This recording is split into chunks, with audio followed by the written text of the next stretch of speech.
What we're witnessing here is political theater at its sharpest, a Senate hearing where the script practically writes itself.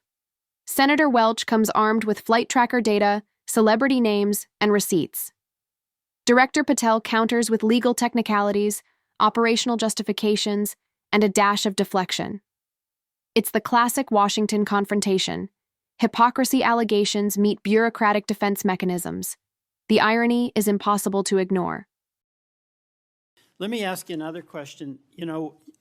When you were here, you were rightly critical, not here actually, I guess it was on Kash's corner. You were rightly critical of the way that the previous FBI director used the FBI jet. And you said you wanted to ground Chris Wray's private jet travel that he pays for with taxpayer dollars to hop around the country. Let me ask you this. On the weekend of, according to flight tracker data, on the weekend of March 7th, an FBI plane flew round trip from DC to Las Vegas, and you attended a UFC fight with Mel Gibson, and I'll show you that. Is that you, and is that true? Yeah, you want to know the difference? I live in Las Vegas. I'm allowed to go home. I didn't leave a congressional hearing early on an FBI jet to dodge questions. All right. Then on April 5th, you attended a hockey game in New York City. You don't live there, right? No, I don't. By the way, everyday FBI agents who are assigned in Washington don't get to fly home on a private jet. Well, this is a great point. Do you know why I have to use a private jet? Because Congress made it mandatory. Okay. In April 5th, well, we didn't make it mandatory that you go to UFC games with Mel Gibson. Are you telling me I can't go home?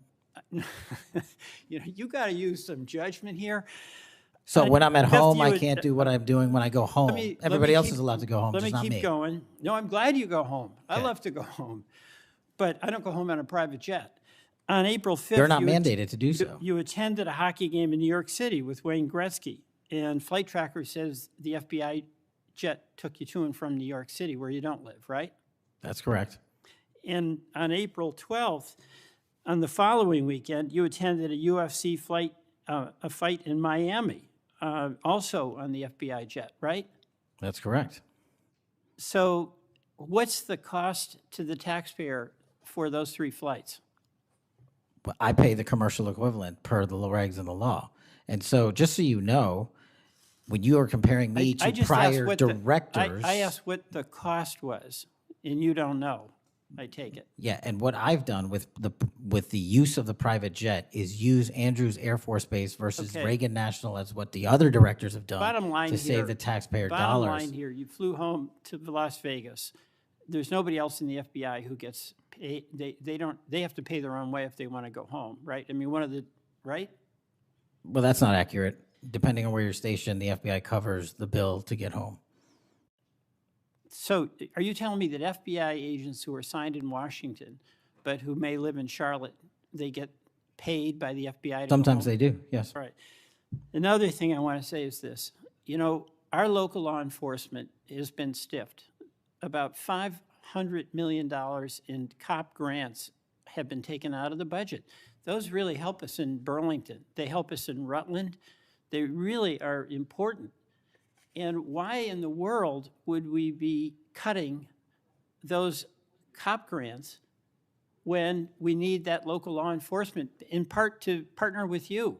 Well, I think you support that? I think you're speaking to the Department of Justice grants, which I don't adjudicate, but also Vermont, just like every other state, has received a plus-up of FBI personnel. Well, I'll tell you, that's not what we're seeing. The other thing, my understanding is that there's a requisition or an effort to get another plane for the FBI that would cost about $72 million. Is that right? That's inaccurate. The FBI, because the jet, as you call it, is not my jet. We use it for operational needs. We use it for FTOX. We use it for HRT. But that's the one you fly in, right? We have multiple fixed-wing assets, and one of them is on a wildly expensive lease that I deemed a waste of money, and I'm looking for a replacement in which the government can procure assets permanently. Well, I would welcome you submitting to this committee the cost information about the jets that are under consideration. And according to our research, the specifications that are included in this request would result in an expenditure of between $72 million and $80 million. That's So inaccurate, but I'll happily get you the right I numbers. welcome getting the specific information. Absolutely. Thank you, Mr. Chairman. I yield back. Here's a man who rode into office on anti-establishment credentials, promising to drain swamps and bust up the deep state, now defending his use of government perks with the same bureaucratic language his supporters claim to despise. The UFC trips, the hockey games, the celebrity photo ops, they're all technically defensible, perhaps even legal, but they feel like exactly the kind of elite privilege that fuels populist anger. Patel faces scrutiny for using Department of Justice aircraft for multiple high-profile appearances, with Senate Democrats requesting a Government Accountability Office review of his personal travel on government aircraft. The calls for investigation aren't just Democratic grandstanding, they represent genuine questions about resource allocation when local law enforcement, as Welch points out, faces $500 million in cuts to cops' grants. Here's what really matters.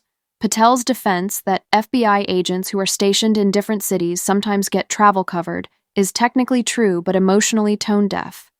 Regular agents aren't courtside with Wayne Gretzky or cage-side with celebrities. They're not the face of an agency that's supposed to embody impartiality and restraint. The director's visibility at high-profile entertainment events creates perception problems that no amount of reimbursement paperwork can fix. The $72 million plane controversy adds another layer. Patel calls the numbers inaccurate, promises correct figures, but the damage is done. In an era where every government expenditure is scrutinized, where trust in institutions hovers at historic lows, the optics of upgrading executive aircraft while cutting grants for local cops is politically radioactive. What's most striking is how this hearing reveals the exhausting predictability of our political moment. We know how this plays out. Partisan investigations, counter-investigations, social media feuds, cable news segments, and ultimately, nothing changes. During his Senate hearing, Patel ran into shouting matches with Democratic senators who pressed him on multiple issues, including alleged political firings and warnings that President Trump would eventually turn on him despite his loyalty. The real story isn't whether Patel broke rules. He probably didn't. It's whether someone who positioned himself as a reformer, who criticized this exact behavior, can justify doing the same thing without recognizing the contradiction.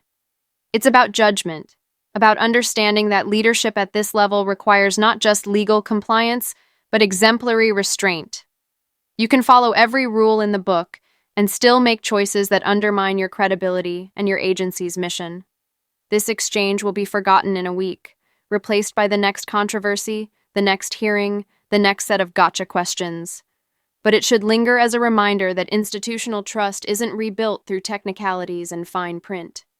It's rebuilt when leaders voluntarily hold themselves to standards higher than what's merely permissible,